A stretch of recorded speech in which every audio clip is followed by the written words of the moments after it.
Entonces vamos a basarnos ahora en la escala menor o el modo eólico para sacar el modo dórico. El modo dórico es el modo que corresponde al segundo grado, el modo de re, por lo tanto, y como estamos basándonos en la escala de do mayor, vamos a hacerlo en re. Y para ello, si esto era do, nos vamos al traste 10, que es re. Una escala dórica es una escala menor a la que le sostenemos el sexto grado, así de simple.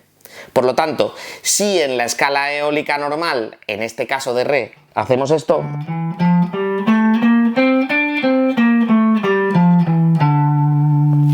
vamos a sostener el sexto grado.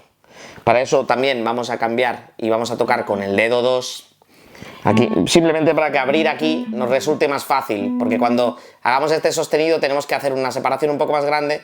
Entonces hay gente que utilizaría el dedo 3, pero yo aquí prefiero usar el dedo 2.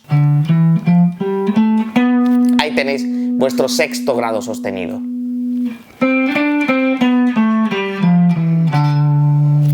Eólico, dórico.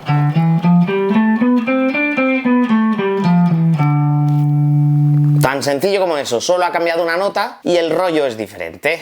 Si hacemos la tríada, como es el sexto grado el que alteramos, esto no nos dice nada que nos revele que estamos en un modo dórico. Entonces, ¿qué tenemos que hacer? Pues añadir esa sexta y entonces tendríamos el acorde que nos entrega el modo dórico. 1, 3, 5, 6.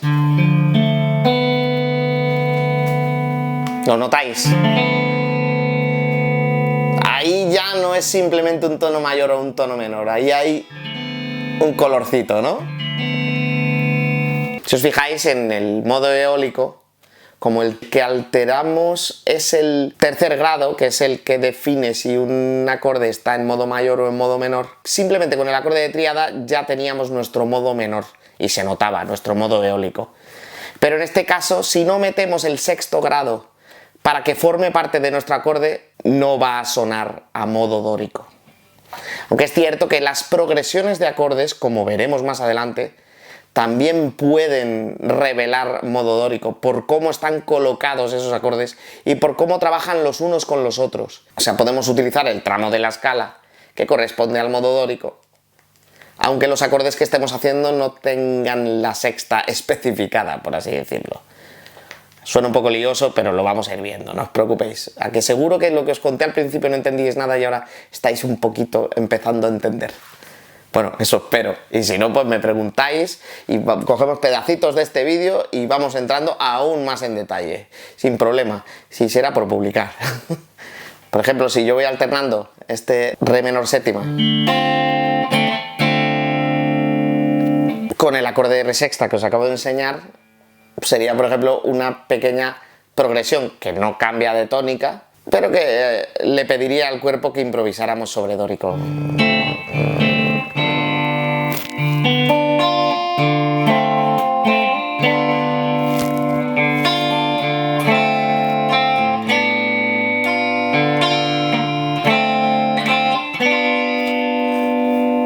Vamos, en esta sí estoy usando la sexta. En este caso particular está clarísimo que estamos en un modo dórico porque estamos utilizando ese sexto grado sostenido, que es la característica principal de ese modo dórico.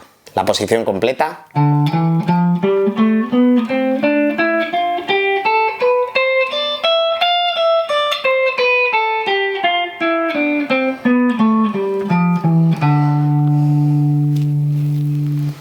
Y si os fijáis en una cosita, aquí tenemos do jónico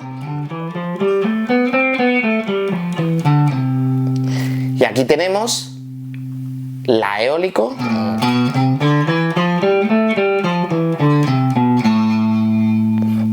y aquí tenemos re dórico.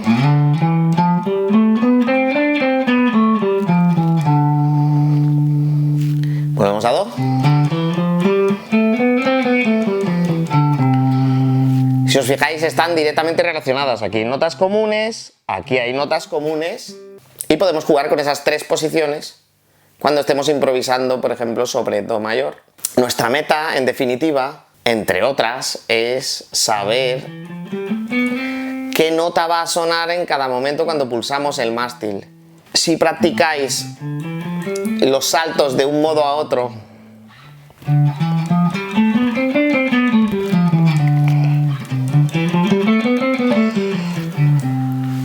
vais a empezar a comprender mejor cómo va a sonar el mástil, pudiendo emplear más trozo y no limitándonos a la estructura, a la jaulita en la que nos sentimos cómodos. Entonces, como os he dicho, el acorde de re menor, al no hacer nada con el sexto grado en él, no nos va a decir si estamos en modo eólico o si estamos en modo dórico. Ni siquiera el acorde de re menor séptima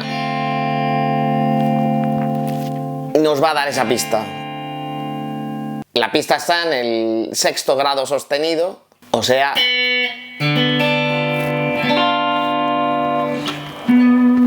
y si me pongo a pensar en una canción en modo dórico, os diría, estoy abusando de los Beatles, pero os diría Eleanor Rigby de los Beatles. No está toda ella en modo dórico, pero notas el tufillo dórico continuamente durante la canción. Así que ya tenéis un tema para escuchar, para que entendáis la sensación que causa el modo dórico. Antes de continuar metiéndonos en harina, me gustaría hacer hincapié en por qué estamos viendo los modos de esta manera, por qué os estoy enseñando estas posiciones y no otras. Y sobre todo, pues eso, seguir profundizando en qué es este rollo de los modos antes de seguir explicando sencillamente cómo se ponen.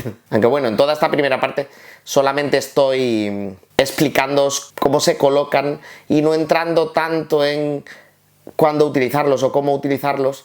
Eso lo dejaremos un poquito más para el final. Pero vamos, cuando estamos tocando, con respecto a las escalas que corresponden al contexto armónico en el que nos estamos moviendo, si lo analizamos de una manera muy básica, tenemos 7 notas que suenan bien y 5 notas que suenan mal. Como os dije en el ejemplo de do mayor, en un piano las notas blancas son las que suenan bien, las notas negras son las que suenan mal. Obviamente esto solo ocurre en do mayor, porque como sabréis, si cambiamos a otra tonalidad distinta, re mayor o mi mayor, para respetar los intervalos tono, tono, semitono, tono, tono, tono, semitono, al movernos de la zona de do, necesitamos utilizar alteraciones para que nuestra escala mayor o nuestro modo jónico suene bien. Por ejemplo, os pongo el dibujito, una escala de re mayor tendría estas alteraciones. Eso lo podemos ver en la armadura de pentagrama. Ahí es donde indica cuáles son las alteraciones que tiene esa tonalidad para convertirse en la escala mayor de esa nota. Todas estas cosas son un poco liosas porque nos falta algo de base, pero si queréis aprender un poquito más de teoría básica solo tenéis que decírmelo. Eso sí, os pido que seáis concretos y me digáis exactamente qué es lo que queréis y sobre qué tema queréis investigar. Porque como os he dicho, lo ideal es que vosotros tengáis vuestros propios profesores y yo simplemente sea un complemento. Ese colega que sabe un poco más que vosotros y que os puede ayudar a comprender un poquito mejor ciertas cosas. Pero vamos, todo esto que estamos viendo nos va a permitir tener ciertas jaulas o ciertas posiciones que abarcan 4 o 5 trastes y aprendiéndonoslas todas, según la escala en la que nos estemos moviendo, podremos dar siempre las notas buenas porque sabremos cuáles son las que no corresponden. Entonces estas estructuras agrupadas en 4 y 5 trastes que nos van a permitir ir moviéndonos por el mástil, nos van a permitir estar siempre en el modo correcto. Kirk Hammett no se sabe muy bien esta lección. El tío de vez en cuando mete, incluso en sus grabaciones de estudio, notas que no van con la escala o escalas que no concuerdan con ninguno de los modos de la escala que se supone que correspondería a los acordes sobre los que está soleando. Pero vamos, algunos os echaréis encima diciéndome que Kirk Hammett es buenísimo. A ver, yo no le voy a quitar méritos a Kirk Hammett, pero a mí personalmente no me gusta por esos errores que comete que a mí me parece que un guitarrista de su calibre y con su técnica no debería cometer. Pero bueno, eso, si queréis abrimos debate y un día hablamos de Kirk Hammett, ¿eh? Solo tenéis que pedirlo. Entonces, la finalidad es que encontremos el sitio correcto siempre en cualquier zona del mástil. Tener nuestras jaulitas o nuestros patrones que nos hagan sentirnos cómodos en cada una de las posiciones del mástil.